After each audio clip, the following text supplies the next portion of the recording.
चीन के साथ 1962 के बॉर्डर युद्ध के बाद भारत ने खुद को खतरनाक रूप से असुरक्षित पाया। मिलिट्री हिमालय की बर्फीली ऊंचाइयों पर लड़ रही थी। अपने इलाके की रक्षा के लिए बाहर से लाई गई टेक्नोलॉजी पर बहुत ज्यादा निर्भर थी। उन बॉर्डर को सुरक्षित करने के लिए सरकार को एहसास हुआ कि उसे आसमान में नजर रखने की जरूरत है और लंबी दूरी तक ताकत दिखाने की क्षमता। लेकिन कोल्ड वॉर की सुपर पावर देशों का स्पेस और मिसाइल टेक्नोलॉजी पर सख्त मोनोपोली था और वे डेवलपिंग देशों को इसे हासिल करने से रोक रहे थे। उस समय एपीजे अब्दुल कलाम नाम का एक युवा इंजीनियर डिफेंस मिनिस्ट्री के लिए एक छोटे होवरक्राफ्ट प्रोजेक्ट पर काम कर रहा था।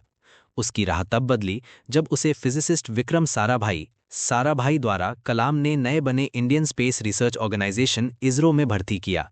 एक बहुत बड़ा काम।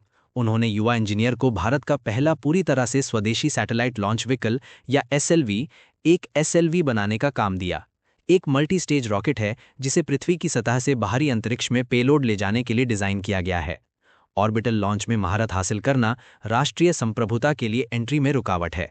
अगर कोई देश अंतरिक्ष की सबसे ऊंची जगह तक पहुंचने के लिए थ्रस्ट और गाइडेंस सिस्टम को स्वतंत्र रूप से इंजीनियर कर सकता है तो उसे ग्लोबल स्टेज पर काम करने के लिए परमिशन मांगने की जरूरत नहीं है।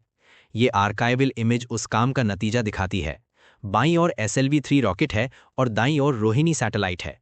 जुलाई 1980 में केलॉग की डायरेक्टरशिप में इस सिस्टम ने रोहिणी को पृथ्वी के पास की कक्षा में सफलतापूर्वक तैनात किया।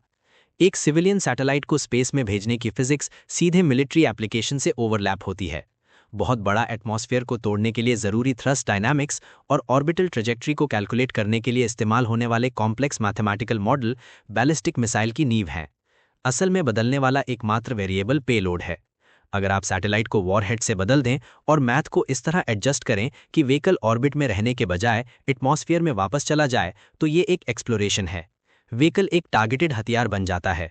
रोहिणी को ऑर्बिट में रखने से लॉन्ग रेंज डिलीवरी सिस्टम के लिए टेक्निकल बेसलाइन बनी। इस सफलता ने साबित कर दिया कि भारत विदेशी कंपोनेंट्स पर निर्भर हुए बिना अपने हाई थ्रस्ट मोटर्स और गाइडेंस इलेक्ट्रॉनिक्स खुद बना सकता है। कलाम आखिरकार defence research and development organisation में वापस आ गए, या DRDO। यूनियन कैबिनेट ने असल में उनके प्रपोज्ड एरोस्पेस प्रोजेक्ट्स को नामंजूर कर दिया था, लेकिन प्राइम मिनिस्टर इंदिरा गांधी ने अपनी समझ से काम करने की पावर का इस्तेमाल करके उनके क्लासिफाइड रिवर्स इंजीनियरिंग काम को चुपके से फंड किया। इस फंडिंग से integrated guided missile development programme या IGMDP बना। IGMDP मिनिस्ट्री ऑफ डिफेंस था। मिसाइल सिस्टम्स की एक बड़ी रेंज के डेवलपमेंट और प्रोडक्शन में सेल्फ सफिशिएंसी पाने की एक पहल। कोलंबो की स्ट्रैटेजी एक साथ अलग अलग तरह की मिसाइलों का पूरा सेट डेवलप करना था।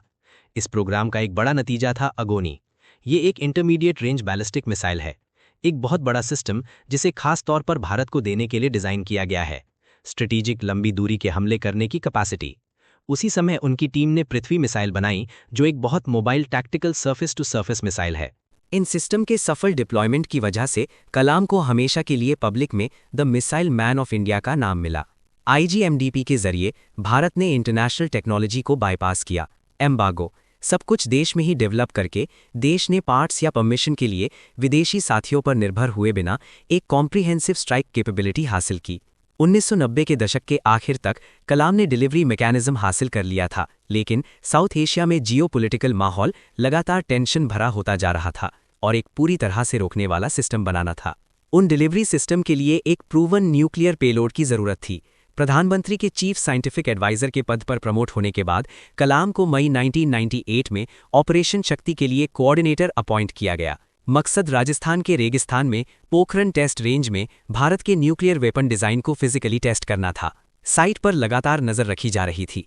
अमेरिकी जासूसी सैटेलाइट से निगरानी। पता लगने से बचने के लिए कोलॉन की टीम ने सैटेलाइट के सटीक ऑर्बिटल पाथ के मैप बनाए और कम समय का इंतजार किया ताकि चुपचाप गहरे अंडरग्राउंड शाफ्ट से पानी बाहर निकाला जा सके जहां डिवाइस रखे जाने थे। बचाव की तरकीबें 3 दिनों तक काम करती रहीं। भारत ने कामयाबी से और एक साथ धमाका किया। 5 अंडरग्राउंड न्यूक्लियर डिवाइस, जिससे साबित होता है कि उन्होंने स्टैंडर्ड विजन बॉम्ब और एडवांस थर्मोन्यूक्लियर वेपन डिजाइन दोनों में महारत हासिल कर ली है। धमाकों से बहुत ज्यादा काइनेटिक यील्ड पैदा हुई, जिससे बेस रॉक हिंसक रूप से खिसक गया और पोखरन में धूप से तपती रेगिस्तानी सतह पर बड़े बड़े फिजिकल फ्रैक्चर हो गए। पोखरन टेस्ट ने भारत को दुनिया की छठी न्यूक्लियर पावर के तौर पर कंफर्म किया। इससे स्ट्रेटेजिक उलझन का दौर खत्म हो गया और ग्लोबल कम्युनिटी को साउथ एशिया में एक नए इंडिपेंडेंट न्यूक्लियर एक्टर को पहचानने पर मजबूर होना पड़ा। रेगिस्तान में धूल जमने के कुछ ही समय बाद प्रधानमंत्री अटल बिहारी वाजपेयी प्रेस के सामने खड़े हुए और ऐलान किया कि भारत ऑफिशियली एक पूरी तरह से न्यूक्लियर वेपन स्टेट बनने की दहलीज पार कर चुका है। इंटरनेशनल रिएक्शन तेजी से हुआ। ग्लोबल पावर्स, खासकर यूनाइटेड स्टेट्स और जापान ने टेस्ट के लिए देश को सजा देने के लिए तुरंत कड़े इकोनॉमिक बैन लगाए और इंटरनेशनल मदद बंद कर दी। लेकिन बैन इंडियन स्टेट को पैरालाइज करने में फेल रहे, क्योंकि कलाम और उनकी टीम ने देश के एरोस्पेस और डिफेंस प्रोग्राम को पूरी तरह से शुरू से बनाने में दशकों बिताए थे, जिसमें डोमेस्टिक मटेरियल और इंजीनियरिंग का इस्तेमाल किया गया था। मिलिट्री इंफ्रास्ट्रक्चर विदेशी सप्लाई चेन कट ऑफ से इम्यून था।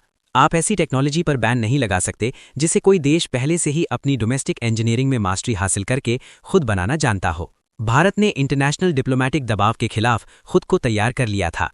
अपनी स्ट्रैटेजी डॉक्ट्रिन I-2020 में कलाम ने रॉकेट साइंस के लॉजिस्टिक्स को एक बड़े लेवल पर बदला, देश की ग्रोथ के लिए मेथड। उनका मुख्य तर्क ये था कि पूरी तरह से आत्मनिर्भरता के बिना सच्ची सुरक्षा और आर्थिक खुशहाली नामुमकिन है।